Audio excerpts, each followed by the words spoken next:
Welcome back to Heartland Confessions. I'm your host, and today I want to tell you about Maya and Alex, two people who found love in the most impossible circumstances. This is a story about lies, truth, and the courage it takes to be vulnerable with someone. It's about what happens when you think you're out of time and someone shows you that maybe, just maybe, you're not. Maya Chen was 26 when her world ended on a Tuesday afternoon in October. She'd been having stomach pains for weeks, but kept putting off the doctor's visit. Work was busy, money was tight, and her fiancé Derek kept saying she was probably just stressed about the wedding. But when the pain got so bad she could barely stand, she finally went to the emergency room. Alone, because Derek had a work meeting he couldn't miss. The doctor was kind, but direct. "Miss Chen, I'm sorry to tell you this, but the tests show you have advanced gastric cancer. We're looking at maybe 6 months, maybe less." Maya just sat there. 6 months. She was supposed to get married in 3 months. She had plans. She had a future. "There are treatment options," the doctor continued, "but they're expensive. And honestly, at this stage," he didn't need to finish. Maya understood. She was going to die. She walked out of that hospital in a daze. Her hands were shaking so badly she could barely hold her phone when it buzzed with a text from Derek. "Hey babe, how'd it go?" "Probably nothing." "Serious, right? BTW, my mom wants to add more people to the guest list. Can we talk budget tonight?" Maya stared at the message. She'd just been told she was dying, and her fiancé was worried about wedding budgets. She called him. When he picked up, she could hear his co-workers laughing in the background. "Derek, I need to tell you something important." "Can it wait? I'm in the middle of... I have cancer. I'm going to die." The laughter in the background stopped. There was a long pause. "What do you mean you're going to die?" 6 months, maybe less. The doctor says, "Are you serious right now?" Derek's voice changed completely. "Maya, do you know what this means? Do you know how much money we've already spent on this wedding? On the deposits?" Maya felt something cold settle in her chest. "Derek, I just told you I'm dying. And I'm trying to figure out what we're going to do. This is a disaster. What about the venue?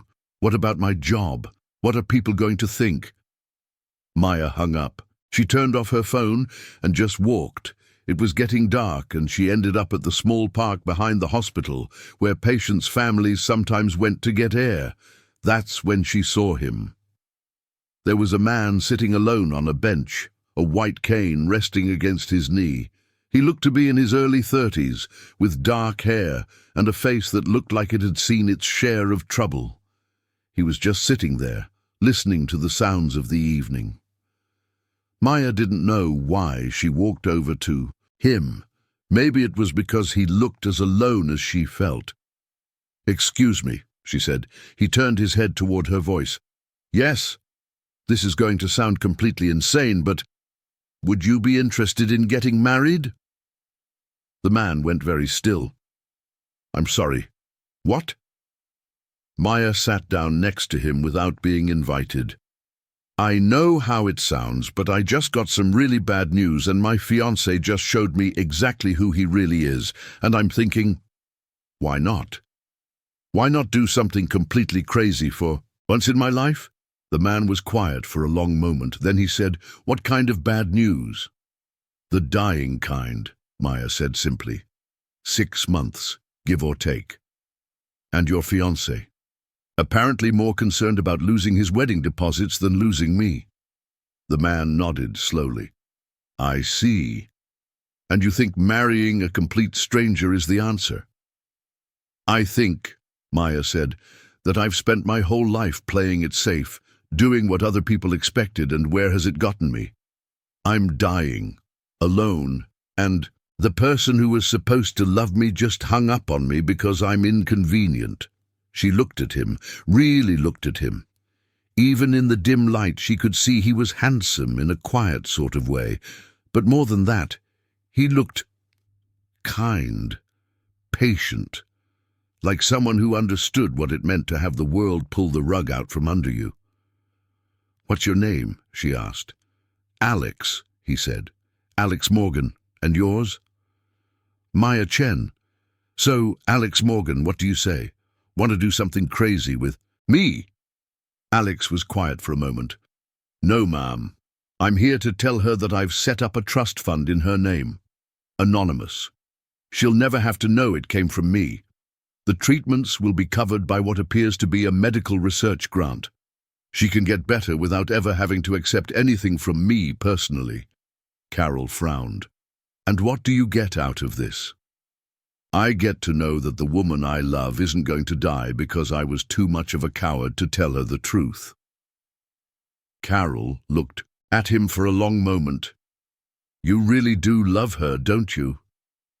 More than I've ever loved anyone. More than I knew was possible. Then why did you lie to her?" Alex leaned against the porch railing, suddenly exhausted. "Because I've been lied to by every woman I've ever been with. They all wanted my money, or my connections, or the status of being with me. When Maya proposed to me that night, she wanted me. Just me. She didn't know about the money or the company or any of it. She just looked at this broken-down guy in the park and thought maybe we could be broken down together. So you decided to keep lying." "I decided to be the man she saw when she looked at me. And for 6 months, I was that man. I was happier than I'd ever been." Carol was quiet for a moment. "She's been crying a lot." Alex's heart clenched. "I never wanted to hurt her." "But you did." "Yes, I did." Carol sighed. "Come inside. But if she doesn't want to see you, you leave. Understood?" "Understood." Maya was in the kitchen when Alex walked in, making tea in her pajamas. When she saw him, she went very still. "What are you doing here?" "You stopped your treatments." Maya set down her mug. "That's not your business anymore. Maya, you're going to die." "Everyone dies, Alex." "Not at 26. Not from something that can be treated." Maya turned to face him fully, and Alex could see that she'd lost weight. There were dark circles under her eyes, and her skin had that pale, translucent quality that meant the cancer was winning. "I can't afford the treatments." "Yes, you can. I've set up—" "No." Maya's voice was sharp. "I told you, no more arrangements, no more help." "Maya, this isn't about pride." "Isn't it? Alex, you lied to me for 6 months. You made medical decisions for me without my consent. You've been controlling my life since the day we met, and I didn't even know it. So yes, this is about pride. It's about choosing my own life, even if that life is shorter than it could be." Alex sat down heavily at the kitchen table. "So you're just going to die to prove a point?" "I'm going to die because that's what happens when you can't afford medical care in America, just like millions of other people." "But you're not millions of other people. You're my wife." Maya sat down across from him. "Am I? Because I don't even know who I married. Was any of it real, Alex? Any of it at all?" Alex looked at her across the small kitchen table, really looked at her, even sick, even angry, even heartbroken. She was the most beautiful woman he'd ever seen. "Can I tell you about the night you told me you loved me?" Maya hesitated, then nodded. "You were lying on the couch with your head on my shoulder. We'd been watching that nature documentary about wolves. You were drawing in that little sketchbook, and I was describing what was happening on the screen, and out of nowhere, you said it. 'I think I'm falling in love with you.'" Alex paused, remembering. "And in that moment, I forgot everything. I forgot about the money and the company and the lies. I forgot about being scared. For just a moment, I was just a man whose wife had told him she loved him." Maya's eyes were bright with unshed tears. "That was real, Maya. The way my heart stopped when you said it. The way I wanted to say it back but was too afraid. The way I held you a little tighter and thought maybe, just maybe, I deserved to be happy." But then you remembered the lies. Then I remembered that I didn't deserve you, that I was living on borrowed time, and sooner or later you'd find out who I really was and realize you'd made a mistake. Maya wiped her eyes. Alex, did it ever occur to you that maybe I could have loved Alexander Blackstone III just as much as Alex Morgan? Alex stared at her. What? Did it ever occur to you that maybe the problem wasn't your money, but the fact that you didn't trust me enough to tell me about it? Alex felt something shift in his chest. No, I never thought about it that way. I fell in love with your kindness, with the way you listened to me, with how you made me feel safe and cared for. I fell in love with the man who learned Braille so he could read my notes, who described sunsets to me when I was too tired to see them myself. Those things don't change because you have money. Alex was quiet for a long moment. But you left. I left because you lied to me, because you made decisions about my life without including me, because you treated me like I was too fragile or too stupid to handle the truth. Alex nodded slowly. You're right, I did all of those things. And I'm sorry, Maya. I'm sorrier than I know how to say. Maya looked down at her hands. Alex, I need to tell you something. What? I've been thinking about what you said, about the treatments. Alex's heart started beating faster. And I think maybe I was being stubborn, cutting off my nose to spite my face, as my aunt would say. Maya, but I have conditions. If I'm going to accept help from you or from anyone, I need to know everything. No more lies, no more arrangements I don't know about. Full transparency. Alex nodded quickly. Yes, absolutely. Whatever you want to know. I want to see where you really live. Okay. I want to meet your real friends, not just James. I don't really have friends. I have business associates and employees, but not really friends. Maya looked surprised. What about before the accident? Alex was quiet. Before the accident, I thought I had friends.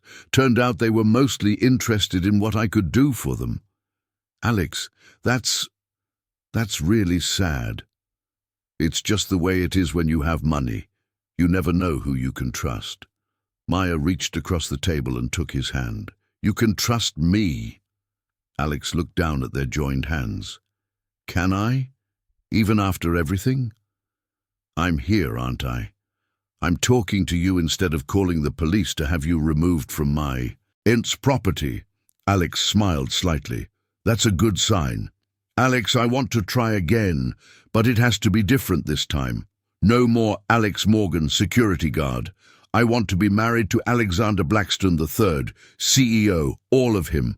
The money, the company, the mansion, the complicated family, all of it. Alex squeezed her hand. That's a lot of baggage, Maya. Are you sure? I'm sure, but Alex? Yeah. Next time you want to pay for my medical care, ask me first. Alex laughed, really laughed, for the first time in weeks. Deal. They drove back to California together the next day. Alex had wanted to fly, but Maya insisted on driving so they could talk. 6 hours in a car with nowhere to hide from each other. So, Maya said as they crossed the Oregon border, tell me about your real life. Start with the house. Alex smiled. Well, it's big. How big? 15,000 square feet. Maya stared at him. Alex, that's not a house. That's a hotel. I know, it's ridiculous. I bought it right after my company went public when I was 28 and thought having a big house would make me feel like an adult. Did it? No. It just made me feel like I was rattling around in a museum. Do you like it there? Alex thought about it. I used to, but these past few months living in the apartment with you, I realized I'd rather be in a small space with you than a big space alone. Well, lucky for you, I'm very adaptable. They stopped for lunch at a small diner in Northern California. Maya ordered a grilled cheese sandwich and soup, simple foods that were easier on her stomach. Alex watched her eat, cataloguing every bite, still worried about how thin she'd gotten. Alex, stop staring at me like I'm going to disappear. Sorry, I missed you, and I'm scared. Scared of what? Scared that you're going to realize you made a mistake. Scared that you're going to get tired of dealing with my real life, the board meetings and the media attention and all the complications that come with who I am. Maya reached across the table and took his hand. Alex, I married you when I thought I was dying. I married you when I had nothing to lose. Now I'm getting better, and you're offering me everything. If I was going to run away, don't you think I would have done it by now? Alex brought her hand to his lips and kissed her palm. I love you, Maya. The real you. The woman who proposed to a stranger in a park because she decided life was too short to play it safe. I love you too, the real you, the man who learned Braille for his wife, the man who describes sunsets like poetry, the man who's so scared of being hurt that he'd rather lie than take a chance on being loved. Alex's eyes filled with tears. I'm sorry I lied to you. I know, and Alex, I forgive you, but don't do it again. Never again, I promise. Maya's first look at Alex's real house was everything she'd expected and more. Jesus Christ, Alex, this place has a gate. 2 gates, actually. 2 gates, of course it does. Maya shook her head as they drove up the winding driveway. Do you have staff? A housekeeper who comes 3 times a week, a groundskeeper, a cook when I'm entertaining, but I usually just eat cereal for dinner anyway. When they pulled up to the house itself, Maya just sat in the car for a moment, staring. It looks like something from a magazine. It was in a magazine, actually. Architectural Digest. Of course it was. Alex turned off the car and looked at her. Maya, if you hate it, we don't have to live here. We could get something smaller, more normal. Alex, stop. It's beautiful. It's just a lot to process. They got out of the car and Alex led her up the front steps. The front door was massive, heavy wood and glass that probably cost more than most people's cars. Inside, the house was exactly what Maya had expected from a billionaire bachelor pad. Everything was clean lines and expensive materials. Beautiful, but cold, like a very expensive hotel. Alex, where do you actually spend time in this place? Alex thought about it. My office upstairs. The kitchen sometimes. There's a sitting room off the master bedroom that I like. Show me. They walked through rooms that looked like they'd never been lived in. A formal dining room that could seat 20, a living room with white furniture that looked too precious to actually sit on, a library with books that looked like they'd been chosen by a decorator rather than actually read. This is depressing, Maya said finally. Alex stopped walking. What do you mean? I mean, this doesn't look like a home. This looks like a showroom. Where are your personal things? Your pictures? Your mess? Alex was quiet. I guess I never thought about it. After the accident, I mostly just existed here. Maya walked over to a side table that held a single, perfectly placed vase with orchids that were probably replaced weekly. Alex, when was the last time you had friends over? I don't really. When was the last time you cooked a meal in that kitchen? The kitchen is mostly for the staff when I entertain clients. When was the last time you sat in that living room and watched TV? Alex looked around the pristine space. Never, actually. There's no TV in there. Maya turned to him. Baby, you're not living here. You're just staying here. Alex felt something tight in his chest. I guess you're right. Maya walked over to him and took his hands. Well, that's about to change. If I'm moving in here, we're going to make this place feel like a home. What did you have in mind? Maya grinned. First, we're getting a TV for that living room. A big one. And we're going to put a comfortable couch in there, something we can actually sprawl on. And I'm going to leave my sketches all over the place, and you're going to have to deal with it. Alex smiled. I think I can handle that. Good. Because I'm also going to cook in that fancy kitchen of yours, and I'm probably going to make a mess. Maya? Yeah? I'm really glad you're here. Me too. The next few months were the happiest of Alex's life. Maya threw herself into making the house feel like a home, with the enthusiasm of someone who'd been given a second chance at life. She filled the sterile rooms with plants and books and the kind of comfortable furniture that was meant to be lived on rather than looked at.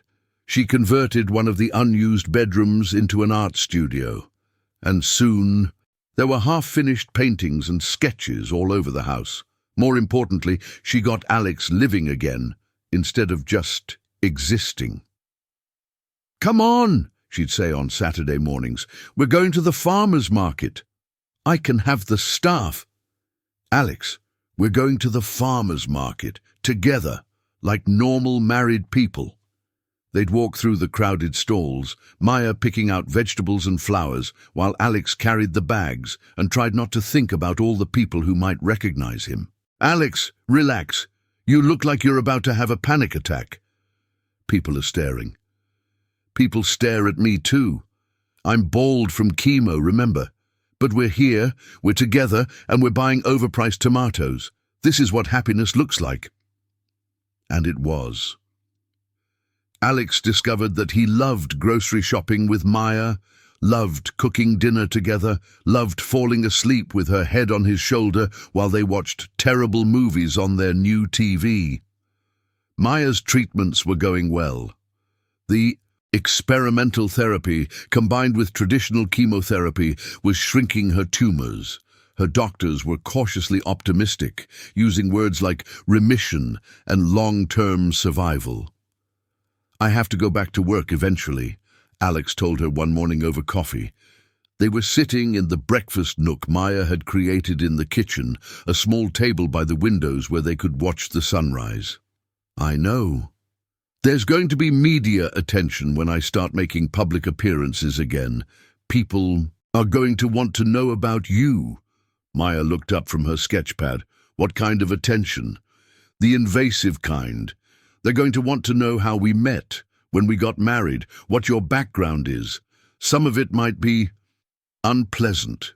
Maya set down her pencil. Unpleasant how? Alex hesitated. There are going to be people who assume you married me for money, who call you a gold digger, who say horrible things about you online. And how do you feel about that? I hate it. I hate that. You're going to have to deal with that because of me. Maya reached across the table and took his hand. Alex, I married you when I thought you were a security guard, remember? I think we can handle some gossip. This isn't just gossip, Maya. This is intense, invasive. They'll dig into your past, your medical history, your family. Then we'll deal with it, together. Alex brought her hand to his lips. I don't deserve you. Lucky for you, I disagree. Alex's return to public life was carefully orchestrated by his PR team. A few small appearances first, a charity gala, a board meeting with photographers present, a business magazine interview. Maya went with him to the charity gala, a fundraiser for cancer research that felt appropriately symbolic. She wore a simple black dress that Alex had bought her and a wig that made her look like she had a stylish bob instead of chemo-induced baldness. You look beautiful, Alex told her as they got ready. I look like I'm playing. Dress up? You look like my wife. The gala was exactly what Maya had expected. Lots of very rich people in very expensive clothes, making small talk while they wrote large checks. But she was surprised by how much attention Alex commanded. People genuinely seemed to respect him, to value his opinions. Mrs. Blackstone, a woman in diamonds, approached them during cocktails. I'm Rebecca Morrison from the Chronicle. I was wondering if I could ask you a few questions. Maya felt Alex tense beside her. What kind of questions? Oh, just background. How did you and Alexander meet? When did you get married? Our readers love a good love story. Maya smiled politely. We met at the hospital, actually. I was dealing with some health issues, and Alex was there for similar reasons. We bonded over being in difficult situations. How romantic! And when did you get married? About 8 months ago. Small ceremony, just family. Rebecca made notes on her phone. And what did you do before you married Alexander? I was a freelance artist. Still am, actually. How wonderful! And your family, are they here tonight? Maya felt Alex's hand tighten on hers. My parents and I aren't close, but Alex's family has been very welcoming. This was a lie. Alex's parents had been dead for 10 years, and his only living relative was a sister in Europe who he barely spoke to. But Maya had learned that sometimes a small lie prevented bigger problems. Well, you make a lovely couple, Rebecca said with a smile that didn't reach her eyes. After she walked away, Alex leaned down to whisper in Maya's ear. You did great. That wasn't so bad. That was just the beginning. Alex was right. Over the next few weeks, as word spread that the mysterious CEO had a wife, the media attention intensified. Most of it was relatively benign. Society page photos, mentions in business articles, speculation about Maya's background. But some of it was uglier. Who is Maya Chen? Read one. Headline, The Mysterious Woman Who Caught a Billionaire. From unknown artist to billionaire's wife, Maya Blackstone's rapid rise, read another. The worst was a gossip blog that somehow found out about Maya's cancer diagnosis. Did Maya Chen marry for money or medicine, the terminal diagnosis that led to a billionaire wedding? Maya was in her art studio when Alex found her reading that one on her phone, tears streaming down her face. Maya, don't read that garbage. They're saying I married you because I needed money for medical treatment. Alex sat down beside her on the couch they'd put in the studio. And what if they are? Does it matter what strangers think? It matters because there's some truth to it, isn't there? If I hadn't been sick, if I hadn't been desperate, would I have proposed to you that night? Alex was quiet for a moment. Maya, do you remember what you said to me the night we got married? When I asked why you wanted to marry me? Maya wiped her eyes. I said I wanted to do something crazy for once in my life. You said you were tired of playing it safe, tired of doing what other people expected. You said you wanted to spend whatever time you had left being happy. Yeah, that doesn't sound like someone who married for money. That sounds like someone who married for love, for hope, for the chance at happiness. Maya leaned against him. I did love you, even then, before I knew it was love. And I loved you, from that first night, even though it scared me. Alex, what if people never stop thinking I'm a gold digger? What if this follows us forever? Alex wrapped his arms around her. Then we'll deal with it. Maya, I've been dealing with people who want things from me my whole adult life. The difference is now I have someone who wants me for me. Everything else is just noise. Maya was quiet for a moment. I want to do an interview. What?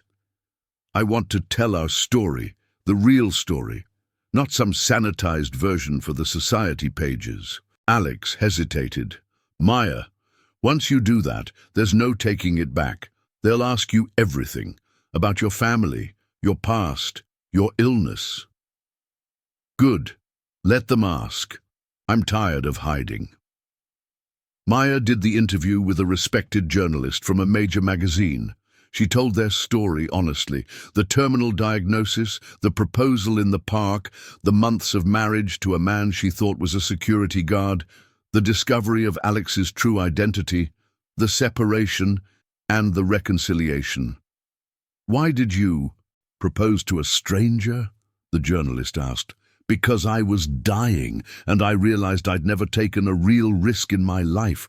I'd always done what was safe, what was expected, and suddenly I had nothing to lose. And when you found out who Alex really was, I felt betrayed. Not because of the money, but because of the lies, because he didn't trust me enough to tell me the truth. But you took him back. Maya smiled. I took him back because I realized that the man I fell in love with, the one who learned Braille for me, who described sunsets when I was too tired to see them, who held me when I was scared, that man was real. The money was just details. What would you say to people who think you married Alex for his wealth? Maya looked directly at the camera. I'd say they don't know what they're talking about. I married Alex when I thought he made $40,000 a year. I married him when I thought I was dying. I married him because he made me laugh when I thought I'd forgotten how. If that makes me a gold digger, then I guess I don't understand what a gold digger is. The interview was published 3 months later with the headline, Love in the Time of Lies, Maya Blackstone on Marriage, Money and Second Chances. The response was overwhelmingly positive. People connected with Maya's honesty, with her vulnerability, with her willingness to talk about the messy reality of love and illness and forgiveness. But the best response came from Alex himself. Maya, he said the morning the magazine hit newsstands, thank you. For what? For telling our story. For being brave enough to put the truth out there. Alex, it's our truth, both of ours. I know, and I'm proud of it. I'm proud of us. 6 months after the interview, Maya got the news she'd been hoping for.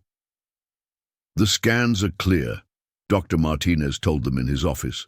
No sign of active cancer. We'll need to continue monitoring, of course, but Maya, you're in remission. Maya stared at him. Remission? As in the treatment worked, as in you're going to live.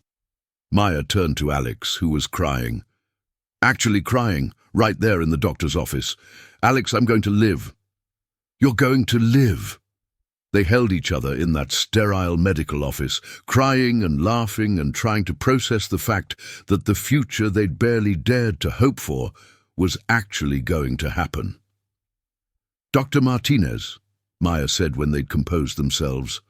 How long? How long can I expect to be? In remission? There's no way to know for certain, but given how well you've responded to treatment, given your age and general health, there's no reason you can't live a normal lifespan. A normal lifespan. Maya had gone from 6 months to live to a normal lifespan. That night, they sat in their breakfast nook, the place where they'd shared so many quiet mornings over the past year, and talked about the future. I want to have kids, Maya said suddenly. Alex looked up from his coffee. Kids? I know we never talked about it because I was supposed to die. But Alex, I want to have babies with you. I want to see what they look like, whether they get your eyes or my stubborn streak. Alex reached across the table and took her hands. Maya, I would love to have kids with you. Really? Really? I want little girls who draw on everything like their mother. I want little boys who ask too many questions and make me explain how everything works. Maya grinned. I want to grow old with you. I want to grow old with you too.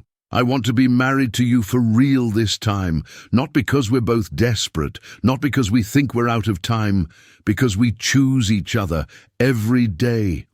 Alex stood up and walked around the table to kneel beside Maya's chair. Maya Chen Blackstone, will you marry me again?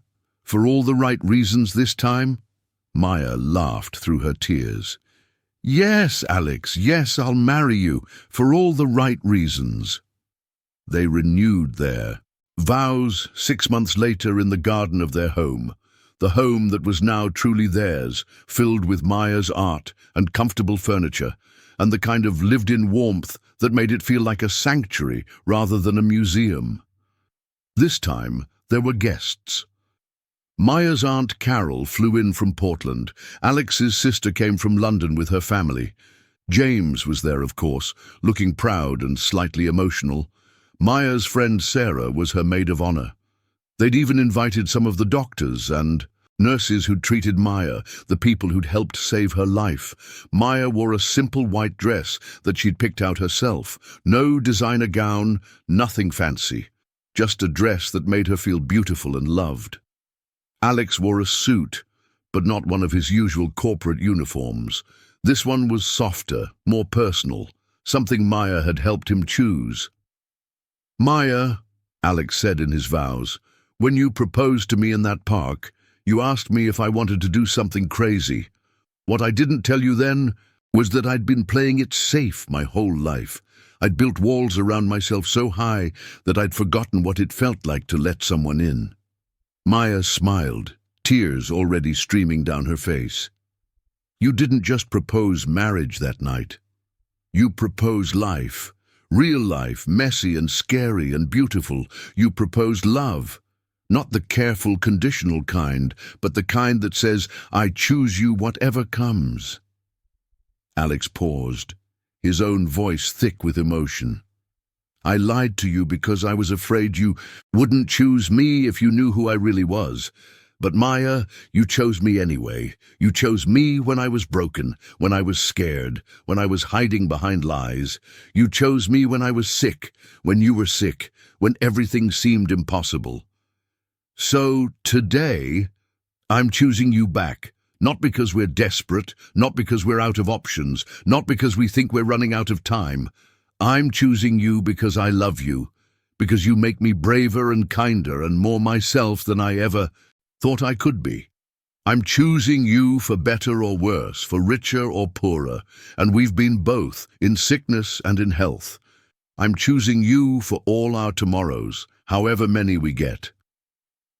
Maya wiped her eyes and took a shaky breath.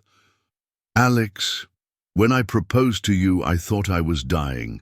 I thought I had nothing to offer you except 6 months of whatever this was going to be. I thought I was asking you to take a chance on someone who couldn't give you a future." She paused, looking out at their friends and family, at the life they'd built together. "But I was wrong. I wasn't dying. I was being reborn. And I wasn't asking you to settle for less. I was asking you to believe in more than fear, more than loneliness, more than the safe, small lives we'd been living.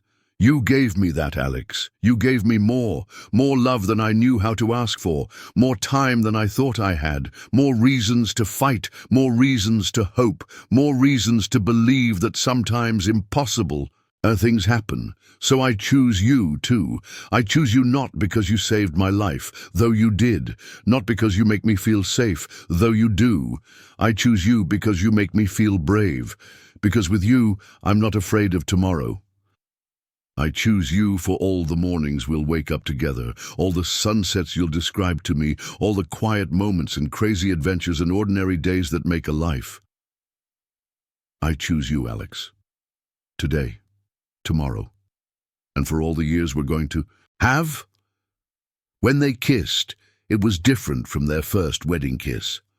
That one had been tentative, uncertain.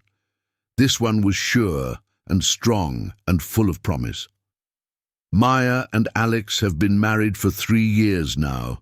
Maya's cancer remains in remission, and she started a non-profit organization that helps provide art therapy for cancer patients. Alex still runs his company, but he's learned to leave work at work, to be present for the life he and Maya have built together. They have a daughter now, Emma, who's 18 months old and already showing signs of her mother's artistic temperament.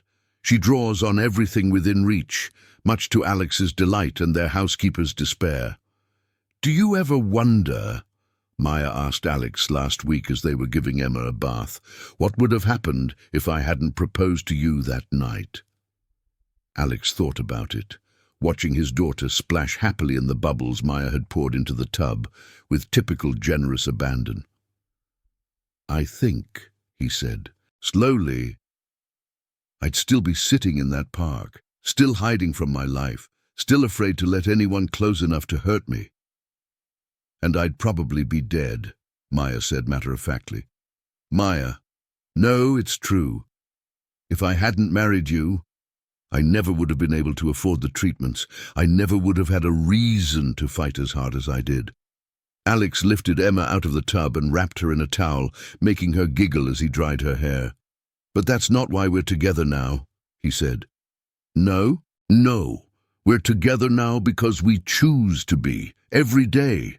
Not because we're desperate or scared or running out of time, because we love each other, because we want to build this life together. Maya smiled, taking Emma from Alex and starting to get her into her pajamas. I love our life, she said quietly. Me too. And they did. It wasn't the life either of them had planned. It was better. It was messier and scarier and more complicated than anything they could have imagined. But it was theirs. Maya still leaves sketches everywhere, and Alex still saves every one. He's gotten better at describing things, not just sunsets, but Emma's first steps, the way the light falls in their kitchen in the mornings, the expression on Maya's face when she's concentrating on a painting. Maya still takes care of Alex on his bad days, when his vision blurs or his legs don't want to cooperate. But now he takes care of her too, bringing her tea when she's working late, making sure she doesn't skip meals when she gets absorbed in a project, reminding her to rest. They take care of each other. They take care of Emma. They take care of their imperfect, complicated, beautiful life. Maya, Alex said just last night as they were lying in bed, Emma finally asleep in the next room after refusing bedtime for an hour. Do you ever regret it? Any of it? Regret what? Proposing to you? All of it. The lies, the drama, the complications. Do you ever wish you'd just, I don't know, lived a simpler life? Maya was quiet for a moment, thinking, Alex, if I'd lived a simpler life, I never would have met you. I never would have Emma. I never would have learned how strong I could be, how much love I was capable of. I never would have learned that sometimes the scariest thing you can do is also the best thing you can do. She turned to face him in the dark. I don't regret proposing to you. I don't regret falling in love with you when I thought you were someone else. I don't even regret the lies because they led us here, to this bed in this house, with our daughter sleeping down the hall and our whole lives ahead of us. Alex pulled her closer. I love you, Maya. I love you too. Sometimes love doesn't look like the movies. Sometimes it starts with a desperate proposal in a hospital park. Sometimes it's built on lies that turn into truth. Sometimes it survives betrayal and sickness and the judgment of strangers. Sometimes love is two broken people deciding to be broken together until they figure out how to be whole. Maya and Alex's love story started with an ending. Her diagnosis, his isolation, their separate surrenders to impossible circumstances. But it became a beginning, a choice to fight for each other, to fight for more time, to fight for the possibility that maybe, just maybe, they deserved happiness. They're still fighting for it every day. Not against cancer anymore, not against lies, but for the small, daily miracle of choosing each other again and again. Because that's what love is in the end. Not the grand gesture, not the dramatic moment, not the fairy tale ending. Love is the choice to stay, the choice to forgive, the choice to build something beautiful out of broken pieces. Maya and Alex chose each other when they had nothing to lose. They chose each other when they had everything to lose. And now they choose each other because they've learned that love isn't about finding someone perfect. It's about finding someone willing to be imperfect with you. Their story could have ended a dozen different ways. Maya could have died from her cancer. Alex could have stayed hidden behind his lies forever. They could have let pride or fear or the judgment of others tear them apart. But they didn't. They fought for their love. even when it was hard, especially when it was hard. And now, 3 years later, they wake up every morning in their imperfect, complicated, beautiful life, and they choose each other all over again. Thank you for listening to Heartland Confessions. Maya and Alex's story reminds us that sometimes the most unexpected beginnings lead to the most extraordinary love stories. Sometimes the person who saves your life is the stranger you're brave enough to ask to marry you in a hospital park. If you enjoyed today's story, please subscribe and share it with someone who believes in second chances. And remember, love doesn't always look like what we expect it to. Sometimes it looks like courage. Sometimes it looks like forgiveness. Sometimes it looks like two people deciding that together is better than alone, no matter what. Until next time, this is Heartland Confessions, where every story matters and every heart deserves to be heard.